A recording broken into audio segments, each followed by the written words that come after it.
आज आहे ना, नेमकं ऑफिसवरून घरी जातानाच नेमका पाऊस पडायला सुरुवात झाला.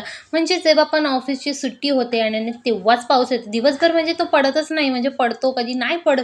पण मेन टाईम त्याचा ऑफिसवर जाण्याचा आणि माणूस घरी येण्याचा तो टाईम त्याचा असतो. त्या टाईमात तो पडलाच पाहिजे. त्यानंतर घरी आले आणि परवा आणलेली मक्याची कणसं ती आम्ही इथे सोलत बसलो होतो. कारण त्याच्यापासून काहीतरी बनवायचं होतं.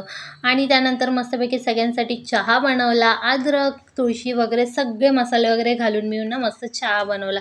आता तुम्ही बोलाल मसाले वगैरे घालून म्हणजेच की खडे मसाले एकदम थोडेसे टाकते मी. त्याच्याने ना मस्त इलायची आणि काळी मिरी वगैरे टाकते. आणि इथं मम्मी एकटी सोलत होती. म्हटलं मी पण तिला सोलू लागते पटापटा. आणि त्यानंतर मस्त असा हा कॉर्न चाट बनवला होता. खूप छान झाला होता. तुम्ही कलरवरनं ओळखूच शकता की थोडासा असा स्पायसी आणि पण थोडा छान मस्त एकदम टँगी फ्लेवर येत होता त्याचा. आणि मस्तपैकी सगळ्यांना सर्व्ह केलं आणि सगळ्यांसाठी घेऊन गेले. कारण आम्हाला ना असा भाजलेला मका नव्हता खायचा, काहीतरी त्याची रेसिपी बनवून खायची होती. आणि इथं ना जरा पाण्याची गडबड चालली होती, त्याच्यामुळे मम्मी पप्पा तेच बघत होते. बाय.